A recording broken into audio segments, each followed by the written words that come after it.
Hi everybody. So I never updated you guys on my last cycle, and there was good reason for that. The cycle was not successful. My AF showed up on April. I'm in March still. Showed up on April the 13th, and 2 days later, my mother-in-law passed away. So I haven't really had a lot of time to make videos or to be emotionally invested in the TTC process. It wasn't a complete shock that she passed away, but it was very heartbreaking. I promise not to cry in this video. Um, it was heartbreaking from a TTC standpoint because I really, really, really wanted her to be able to know that she was going to have another grandchild on the way before she passed.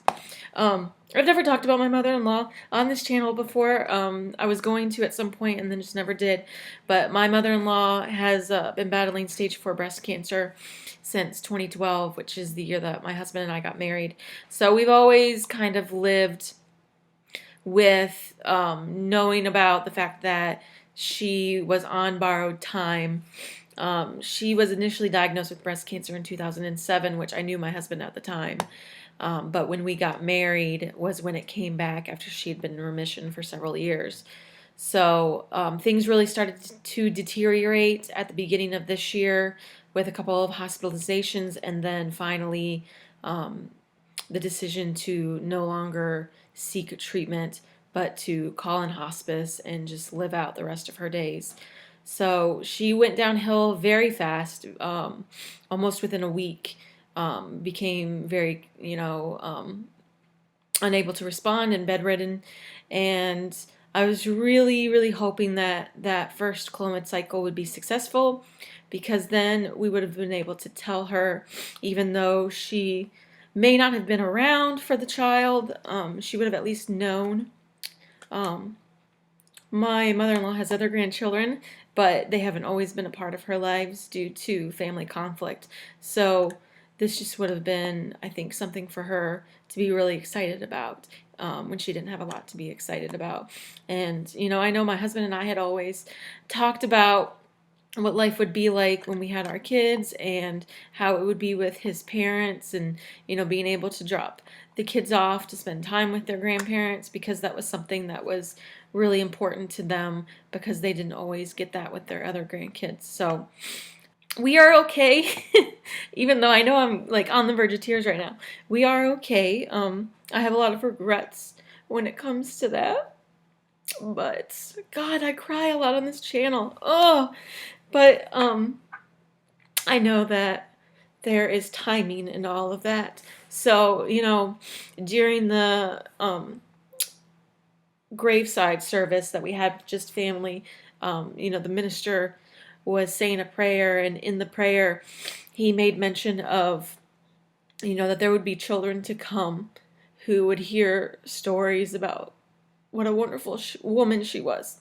And it made me start crying so much, because I was like, hopefully there will be children to come that would know of her, and it just sucks that they won't actually know her. So, I did have a conversation with my husband where I said, it's probably a good thing that we don't have kids right now, because there's so much that we have to do as far as taking care of his father and making sure that everything is okay with him, because he's alone now in a huge house, and my brother-in-law has 4 kids and a really important job, and he's getting his doctorate degree, and he's just got a lot of stuff going on. So me and my husband have had the ability to do a lot for my father-in-law that we probably wouldn't have been able to do if we had kids.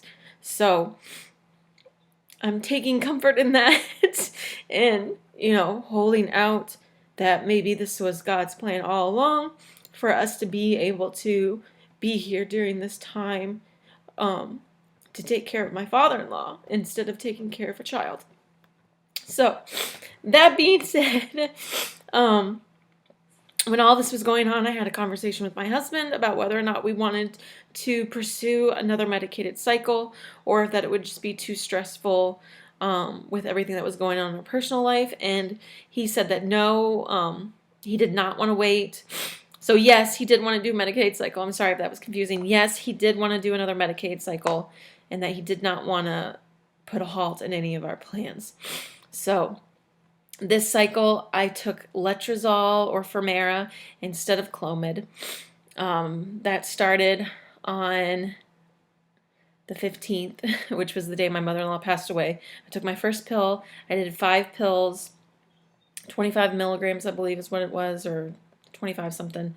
And yesterday I had an ultrasound for a follicle scan and lining check. Yesterday was cycle day 13. Couldn't do it on day 12 because it was a Sunday. So my RE immediately said that my lining looked beautiful. That's the exact word she used. She said that there was the 3 stripes, which they look for, which I haven't heard anyone talk about that yet, but she said that it was there, and she said it was measuring at a 7, and that there were 2 follicles on my right side. One was a 17 millimeter and the other was a 13 millimeter, and that there was nothing on my left side. And my left side was the side that I ovulated from last time. Because I only had follicles on my left side last time. She doesn't say, she said I didn't have to come in for a progesterone check unless I wanted it, because she said everything looked really, really great and she had no doubts that I would ovulate. I think I'm going to skip the progesterone check just because, for my sanity's sake.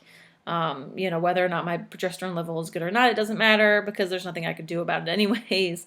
So I'm just going to do timed BD this week and wait it out and see what happens. And so we should know sometime in mid-May if this cycle was successful or not.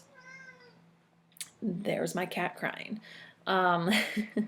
So that is what's going on with us now. Oh, I had a question. So I read something on a blog somewhere that people who ovulate from their, or when people ovulate from their right side, from the right ovary, that the chances of pregnancy are much higher than when they ovulate from their left side. So that's the first time I've heard that. Wondering if you guys have heard that at all.